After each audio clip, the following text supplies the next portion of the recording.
Everyone, आशा करती हूँ आप सभी अच्छे होंगे, स्वस्थ होंगे, मस्त होंगे और अपनी पढ़ाई को कंटिन्यू कर रहे होंगे। तो इसी के साथ हम अपने जो टॉपिक की ओर अग्रसर होते हैं कि हमारा जो पिछली क्लास में टॉपिक था वो क्या था। और आप सबको ये पता भी होना चाहिए कि जो हमारी पिछली क्लास थी उसमें टॉपिक क्या स्टार्ट किया था या क्या होने वाला था। ठीक है, तो मैं बता दूं आपको कि हमारा पिछली क्लास में टॉपिक क्या था। शिल्प और कला के प्राचीन ग्रंथ, जो मैंने आपको पहले ही बता दिया है। ठीक है, शिल्प और कला के प्राचीन ग्रंथ थे हमारे पिछले क्लास में टॉपिक। अब मैं आपको बात करूं कि हमने जो ये टॉपिक था इसके बारे में थोड़ी बहुत पिछली क्लासों में चर्चा कर ली थी। जैसे कि हमने कुछ ग्रंथ थे उनके बारे में पिछली क्लास में चर्चा की, जैसे कि रामायण, महाभारत, अष्टाध्यायी, कामसूत्र आदि। ठीक है, ये जो शिल्प और कला के प्राचीन ग्रंथ है, इससे मतलब है कि जो हमारी शिल्प और कला है, कला का मैंने आपको अर्थ बता दिया है। ठीक है, शिल्प और जो कला है वो, उनमें जो शिल्प और कला है प्राचीन ग्रंथों में उनका कहाँ कहाँ पर किस किस प्रकार से किस रूप में वर्णन किया गया है। ठीक है, तो इसके बारे में हम कुछ जो हमारे प्राचीन ग्रंथ है उनके बारे में चर्चा करेंगे। ठीक है, तो देखिए आगे देखते हैं। सबसे पहला जो हमारा होगा वो है हमारा ब्राह्मण ग्रंथ। ब्राह्मण ग्रंथ, एक बात और, मैंने आपको जो पिछली क्लास थी उसमें लास्ट पॉइंट पढ़ाया था वैदिक साहित्य। वैदिक साहित्य को हमने 4 भागों में बांटा था। 4 भाग कौन कौन से थे? वेद और ब्राह्मण ग्रंथ, आरण्यक और उपनिषद। ठीक है, वेद, ब्राह्मण ग्रंथ, आरण्यक और उपनिषद, कितने भाग थे वैदिक साहित्य के? 4। अब जो वेद थे उनको हमने पिछली क्लास में कंप्लीट किया था। वेद 4 होते हैं, यजुर्वेद, अथर्ववेद, ऋग्वेद और सामवेद। ठीक है, कितने वेद होते हैं? 4। उनकी हमने पिछली क्लास में चर्चा की थी। अब देखते हैं ब्राह्मण ग्रंथ। ठीक है, ब्राह्मण ग्रंथ का जो समय काल है वो है 1000 ईसा पूर्व से 800 ईसा पूर्व। ठीक है, 1000 ईसा पूर्व से 800 ईसा पूर्व किसका समय काल है? ब्राह्मण ग्रंथों का। और यही समय काल किसका है? आरण्यकों का।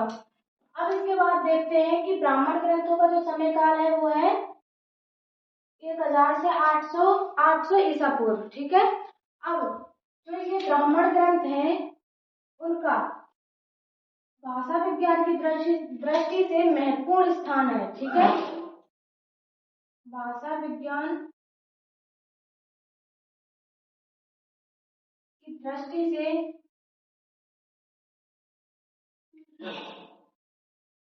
इनका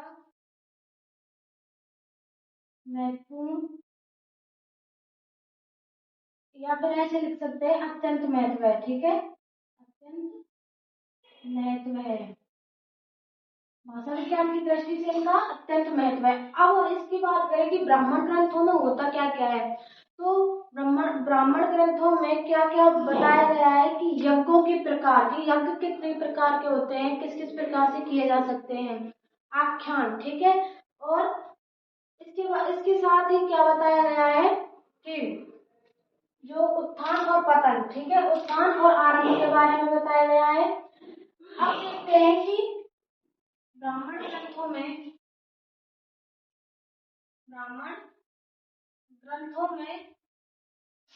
यज्ञों के प्रकार, यज्ञों के प्रकार, यज्ञों के प्रकार, अनुष्ठान, आख्यान। ठीक है, इनके बारे में इन जो ब्राह्मण ग्रंथों में बताया गया है। ये हो गई हमारे ब्राह्मण ग्रंथों की बात। इनमें जो मुख्य मुख्य बात थी वो हमने जान ली है कि इनमें किसके बारे में बताया गया है और किसकी दृष्टि से ये अत्यंत महत्वपूर्ण है और इनका समय काल क्या है। इसके बाद में हम बात करेंगे, तो ये दूसरे नंबर का और ये तीसरे नंबर का, क्योंकि पहले नंबर का हमने पढ़ लिया था वो क्या था? वेद। ठीक है, अब हम देखेंगे उपनिषद। ठीक है, इसके बारे में उपनिषद, उपनिषद के बारे में बात करें तो उपनिषद का अर्थ क्या होता है कि गुरु के पास बैठकर ली गई शिक्षा, ठीक है। गुरु के पास बैठकर ली गई शिक्षा को क्या कहते हैं हम? उपनिषद, ठीक है। इसका अर्थ लिख लीजिए। और इसमें समय काल लिखते हैं। सबसे पहले 800 ईसा पूर्व से कितने ईसा पूर्व? 600 ईसा पूर्व। 800 ईसा पूर्व से कितने ईसा पूर्व तक इनका समय काल है उपनिषदों का? 800 ईसा पूर्व से 600 ईसा पूर्व तक। अब इसमें बात करें कि इनकी संख्या कितनी है। इनकी संख्या है 108 से भी अधिक। कितनी? 108 से अधिक इनकी संख्या बताई गई है। इसके बाद बात करें कि उपनिषदों को क्या कहा गया है। ये वेद का अंतिम भाग है, ठीक है। वेदों का अंतिम भाग होने के कारण इनको क्या कहा जाता है? वेदांत, ठीक है। वेदों का अंत, जहाँ पर वेदों का अंत होता है वही भाग क्या है? उपनिषद, इसलिए इनको वेदांत भी कहा जाता है। इन्हें या ऐसे लिखिए, वेदों का अंतिम भाग होने के कारण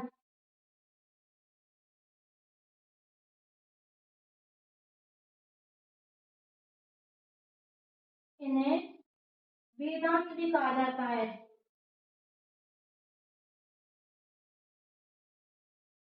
क्या कहा जाता है? वेदांत। किसको कहा जाता है? उपनिषदों को, ठीक है। यहाँ तक समझ में आ गई। और इनका अर्थ क्या होता है? अर्थ होता है गुरु के पास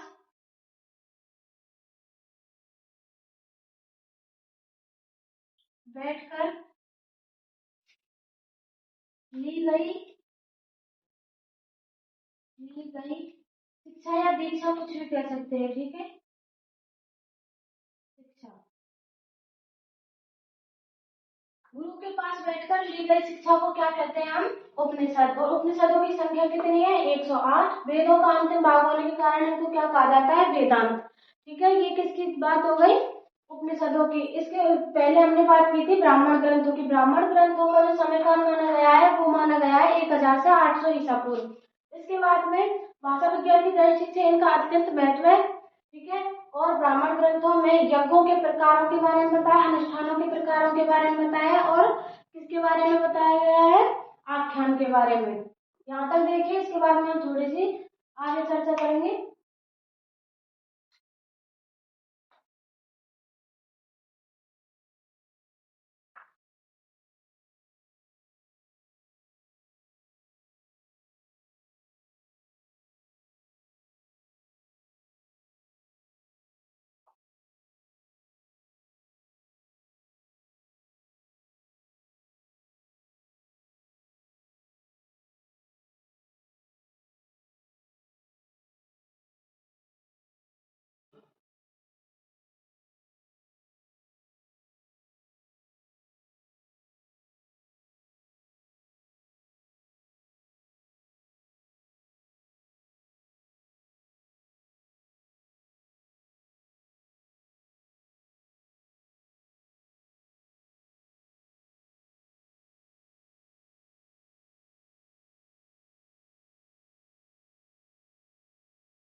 तो चलिए आप सबने उतार लिया होगा।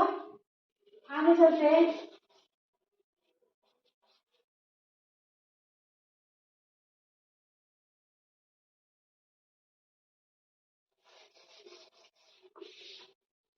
मैंने आपको पहले जो पिछली क्लास थी उसमें बताया था कि यज्ञों के प्रकारों के बारे में किसने बताया है। मैंने अभी बात की थी, किसने बताया है, ब्राह्मण ग्रंथों में। ठीक है, अब देखते हैं। जो ये मैंने आपको 3 बताए थे, ब्राह्मण ग्रंथ, आरण्यक और उपनिषद। उपनिषदों के और ब्राह्मण ग्रंथों के बारे में चर्चा की। उसके बाद में चौथे नंबर पर आता है आरण्यक। क्या आता है, आरण्यक। आरण्यक का मतलब क्या होता है, इसका शाब्दिक अर्थ होता है, आरण्य का शाब्दिक अर्थ होता है वन। ठीक है, आरण्य का शाब्दिक अर्थ क्या होता है, वन। ये आप सबको पहले से ही पता होगा कि आरण्य का शाब्दिक अर्थ होता है वन। अब हम इसकी परिभाषा के बारे में देखें तो, या फिर इसके बारे में चर्चा करें कि ये आरण्य शब्द कैसे पड़ा।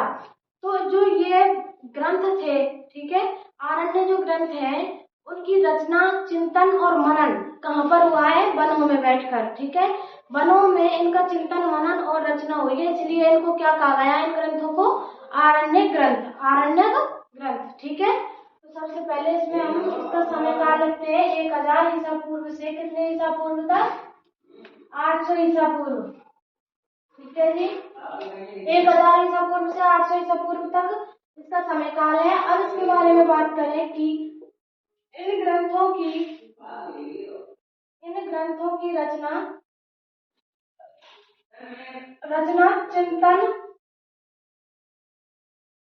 चिंतन और मनन,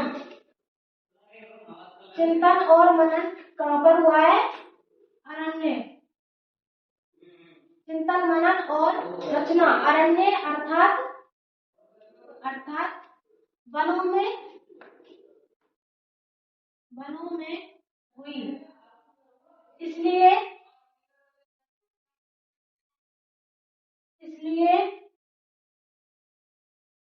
इन्हें क्या कहा गया, आरण्यक ग्रंथ,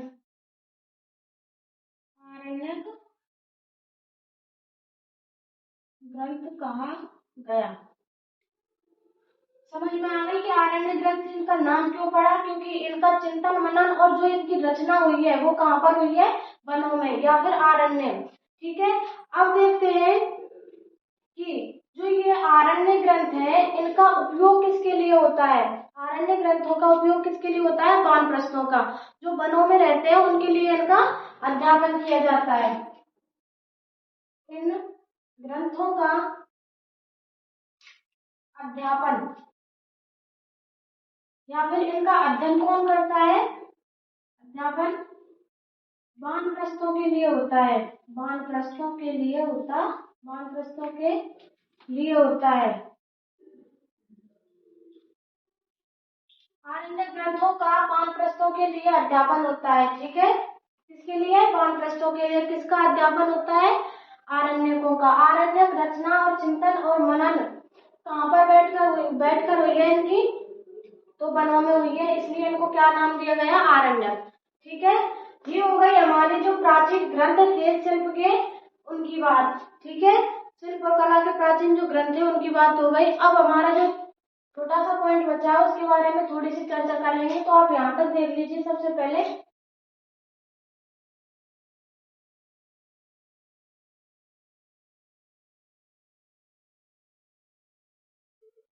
इसको उतार लीजिए।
तो आपने उतार लिया होगा। आगे चलते हैं।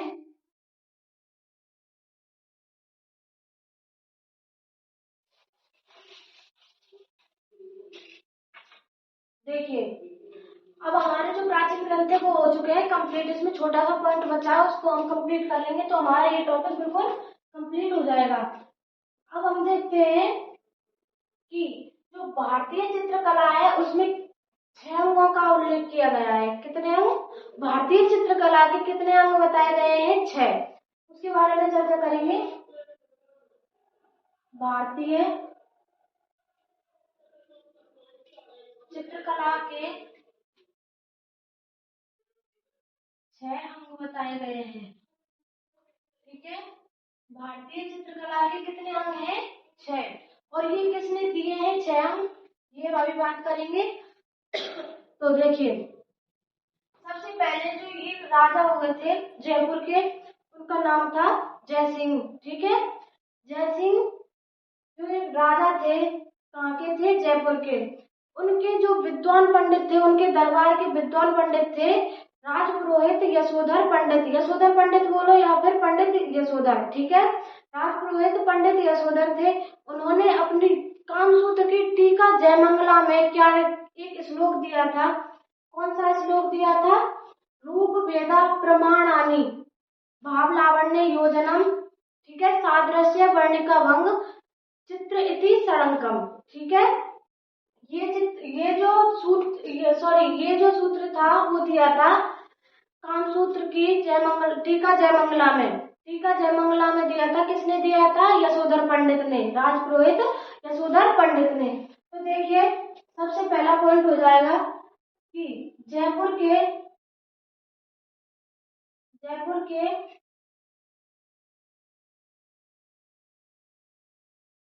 राजा जयसिंह। ठीक है, जयपुर के राजा जयसिंह ने, तो जयसिंह के विख्यात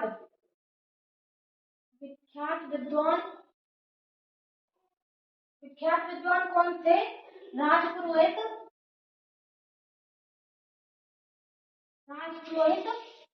यशोधर पंडित। यशोधर पंडित बोलो या फिर पंडित यशोधरा सॉरी। ठीक है, यशोधरा पंडित ने अपनी कामसूत्र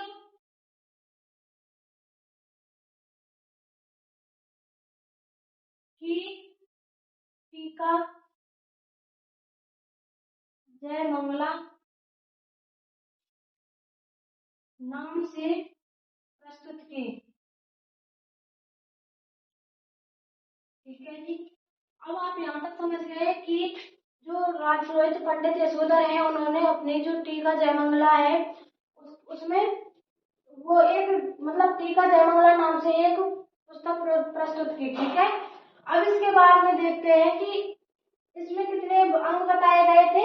6 अंग। ठीक है, जो भारतीय चित्रकला थी इसमें कितने अंग बताए थे? 6। अब इसके बाद देखेंगे, या फिर इसमें लिखिए, इसमें 6 अंग बताए गए। जो 6 अंग बताए उनके आगे चर्चा करेंगे। तो अब देखते हैं अवनींद्र नाथ ठाकुर ने, अवनींद्र नाथ ठाकुर अवनींद्र नाथ ठाकुर ने अपनी पुस्तक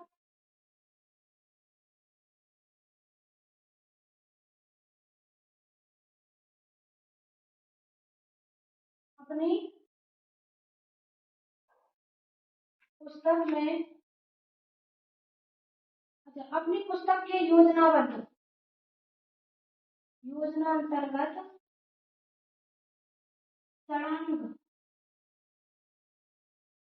षडांग नाम से एक पुस्तक प्रस्तुत की। ठीक है, योजना के अंतर्गत षडांग नाम से एक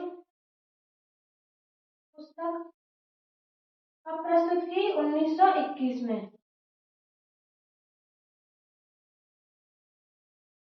किसने प्रस्तुत की? अवनींद्रनाथ ठाकुर ने। इसमें भी कितने अंक बताए? इसमें 6 अंक बताए। 6 अंक बताए। किसमें? जो षडांग है, षडांग मतलब हो जाता है 6 अंक, ठीक है। षडांग, षडांग का मतलब होता है 6 अंक बताए हैं अवनींद्रनाथ ठाकुर ने अपनी पुस्तक कौन सी है? षडांग में।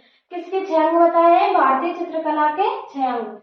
अब इसके बाद में देखते हैं मैंने आपको बताया कि जो कामसूत्र है, कामसूत्र की उसके बाद में रचना किसने कर दी थी? बादशाहन ने, ठीक है। कामसूत्र की उसके बाद में रचना किसने कर दी?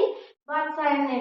उससे पहले ही जो मैंने आपको बताया था, जो सूत्र के रूप वेदा प्रमाणानि भाव लावण्य योजनम सादृश्य इति वर्ण का भंग, ठीक है, ये वाला सूत्र है जो किसने दिया था? बादशाहन ने, ठीक है। और ये कौन सी कक्षा का सूत्र है? ये है 11वीं 12वीं का, ठीक है। रूप वेदा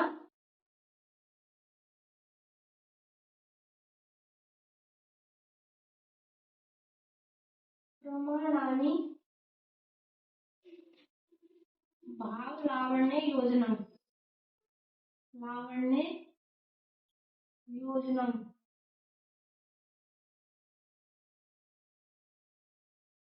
सादृश्य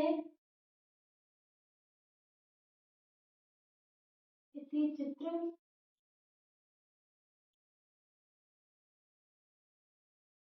सादृश्य वर्ण का भंग,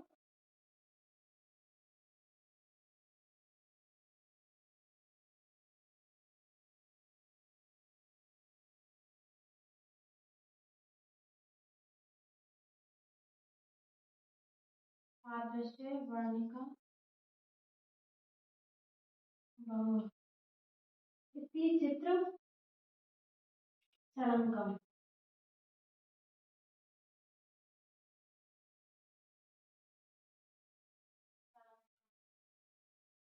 ठीक है।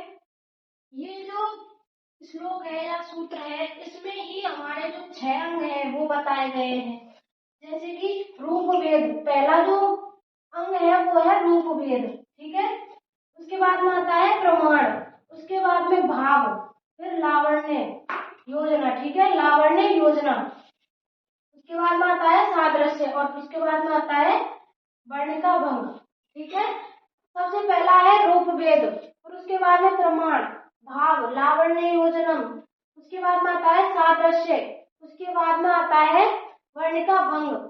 अब ये आपको पता चल गया इसी चित्र षडंगम, ये चित्रकला के 6 अंग हैं, ठीक है। यहाँ तक देखिए। इसके बाद हम जो हमारे ये अंग है, 6 अंग बताए गए हैं, उनके बारे में थोड़ी सी चर्चा करेंगे। तो यहाँ तक उतार लीजिए। जैसे कि भारतीय चित्रकला के 6 अंग बताए, कहाँ कहाँ पर बताए गए हैं, तो सबसे पहले बताया था राजपुरोहित पंडित यशोधर पंडित ने, ठीक है। यहाँ राजपुरोहित यशोधर पंडित ने कामसूत्र की टीका जयमंगला नाम से एक प्रस्तुत की थी। इसमें 6 अंग बताए गए थे। उसके बाद में किसने बताया? अवनींद्रनाथ ठाकुर ने। अवनींद्रनाथ ठाकुर ने अपनी पुस्तक दी थी, कौन सी दी थी? षडांग। षडांग में बताया 1921 में जो प्रस्तुत की थी, उसमें भी 6 अंग बताए गए थे। अब ये जो सूत्र है, इसको आप उतारिए सबको।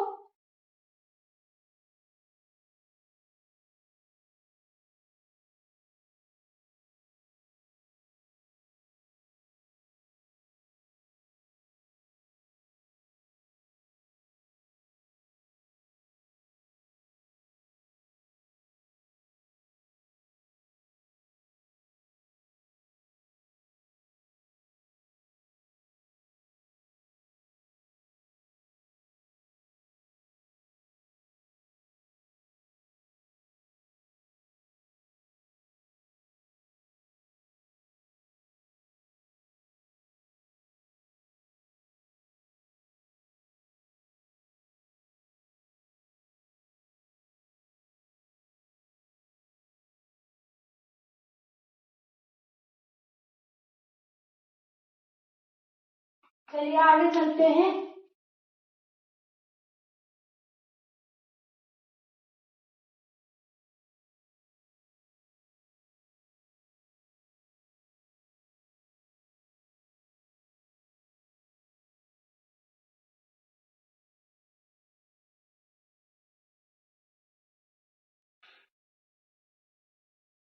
तो देखिए हमने अभी जो सूत्र लिखा था वो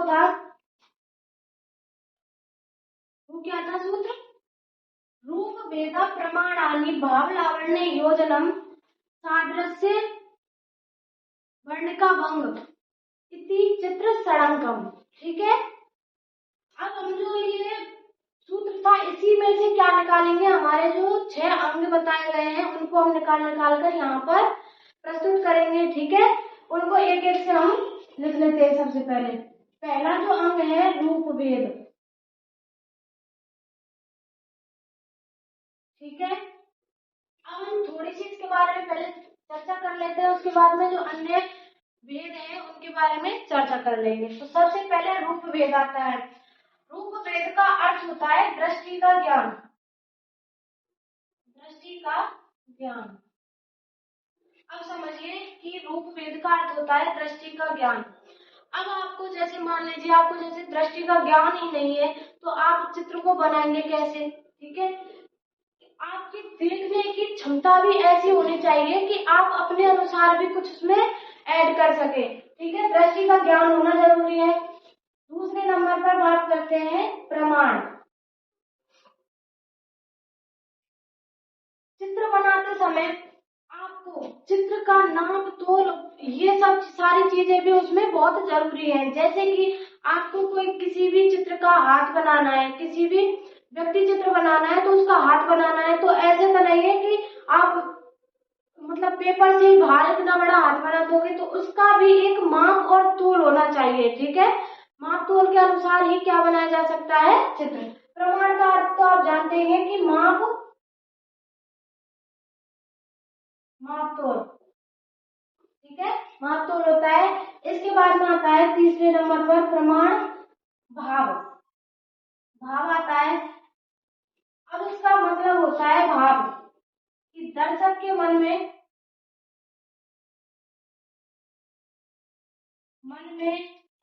भी चित्रकार के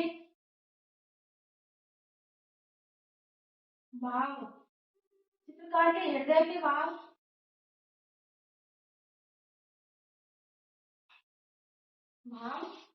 जागृत हो।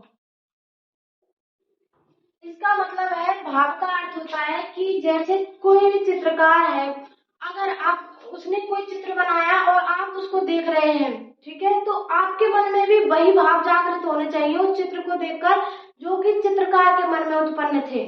जैसे कि आपने किसी भी संयुक्त परिवार का चित्र बनाया तो उसमें आपने जैसे एक जो व्यक्ति चित्र बनाए, संयुक्त परिवार में व्यक्ति चित्र बनाए, आपने एक घर बनाया, उसमें एक चौक दिया, चौक में आपने जो भी मतलब परिवार में होता है वो सारी व्यवस्थाएं की।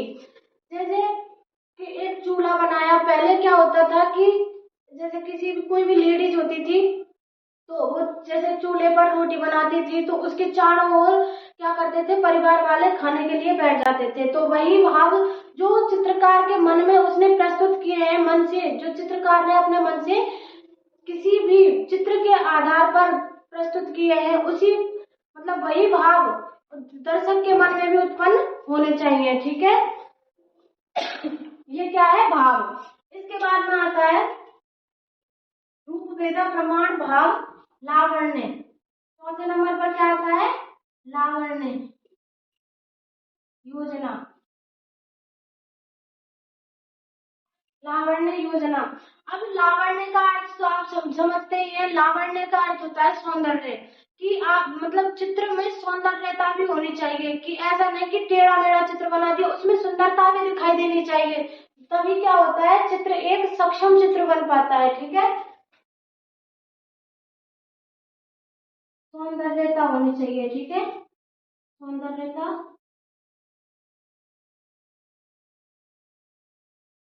चित्र में क्या होनी चाहिए सौंदर्यता। ठीक है, इसके बाद में लावण्य योजना हो गया और पांचवें नंबर पर आता है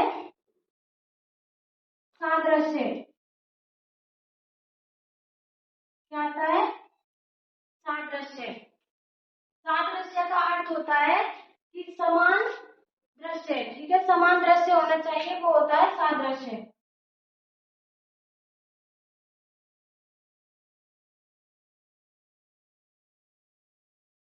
ठीक है, यहाँ तक देख लीजिए, आपको समझ में आ गया होगा। तो ये उतारिए, इसके बाद में एक और पॉइंट बचा है, उसको कंप्लीट करेंगे।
चलिए आगे चलते हैं।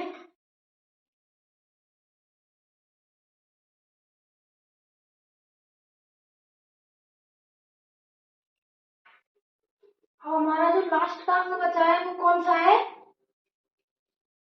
लास्ट का अंग है हमारा छठवां अंग। कौन सा बताया गया है? वर्ण का भंग। वर्ण का भंग, ठीक है जी। वर्ण का भंग। अब वर्ण का भंग का मतलब होता है, वर्ण का अब आप जानते हैं कि वर्ण का किस शब्द से बना है? वर्ण से। वर्ण में इका प्रत्यय जुड़कर क्या बना है? वर्ण का। तो देखिए, वर्ण का अर्थ होता है कलर, रंग, ठीक है।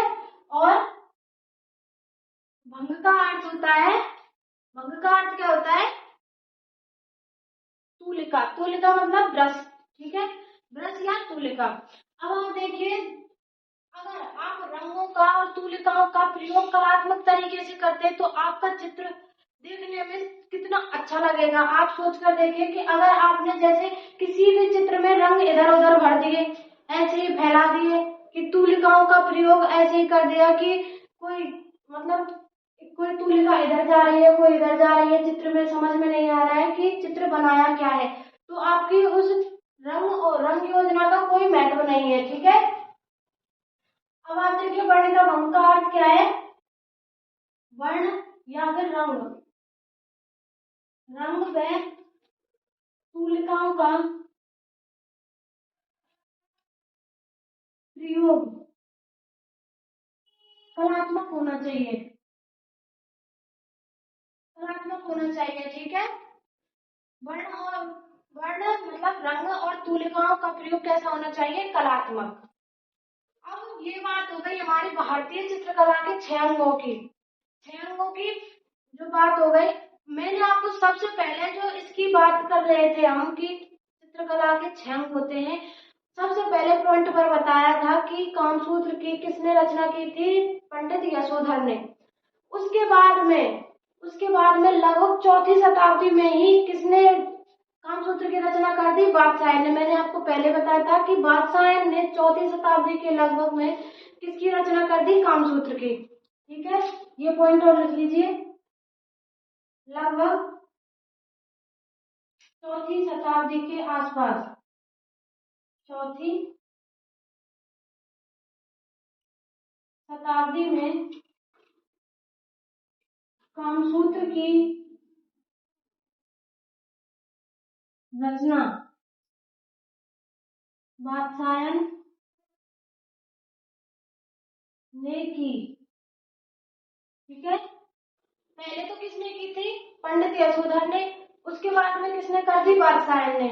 ये हो गई हमारी भारतीय चित्रकला के 6 अंग। अब इसके बाद में ही एक, वैसे आपकी नॉलेज के लिए एक पॉइंट और लिख लेना कि जो जिसे भारतीय चित्रकला में 6 अंग बताए हैं, उसी प्रकार चीनी चित्रकला में भी कितने अंग बताए हैं? 6 सिद्धांत दिए हैं। वो सिद्धांत किसने दिए हैं? सी हो ने। तो लिखिए चीनी चित्रकला, चीनी चित्रकला में 6 सिद्धांत दिए हैं, सी होने दिए, सी हो ने दिए। ये आपका हो गया टॉपिक कंप्लीट। इसमें से आप उतारिए।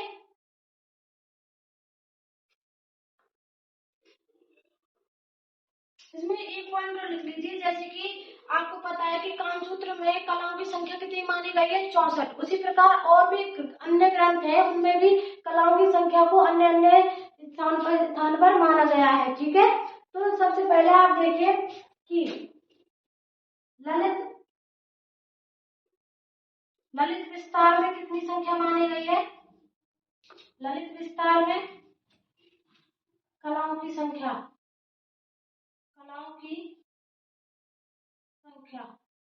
कितनी मानी है? 86। इसके बाद में आता है यजुर्वेद।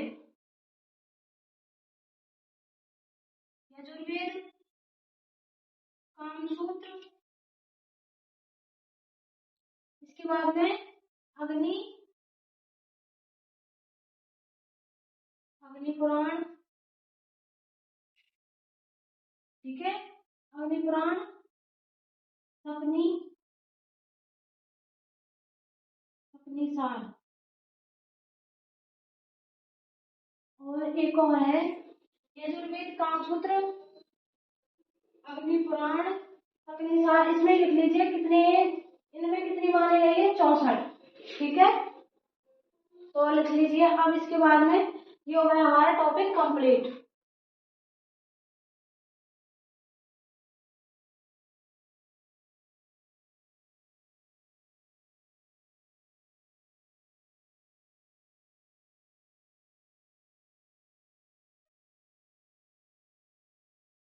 लिखिए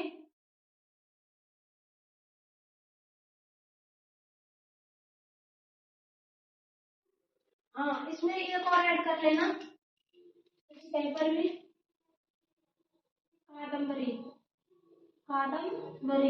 कादम्बरी में सपनीसार में अग्निपुराण, कामसूत्र, यजुर्वेद, इसमें कलाओं की संख्या 64 मानी गई है। ललित विस्तार में कितनी मानी गई है? 86। इसमें एक और बताया है कि कौन सा है? प्रबंध कोश। प्रबंध कोश में कितनी संख्या मानी गई है? तो 72। ठीक है, ये है हमारे ग्रंथ।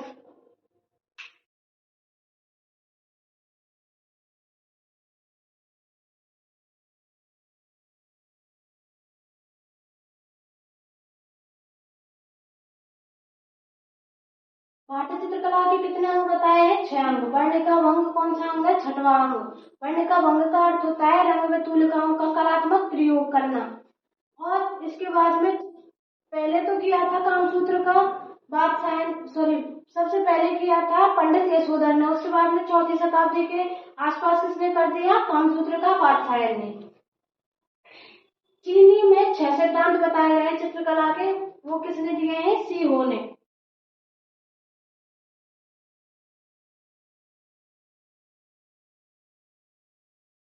तो आपने उतार लिया होगा। तो ये टॉपिक हमारा कंप्लीट हो गया। अगली क्लास से हम अगला टॉपिक स्टार्ट करेंगे। तो अभी तक के लिए धन्यवाद।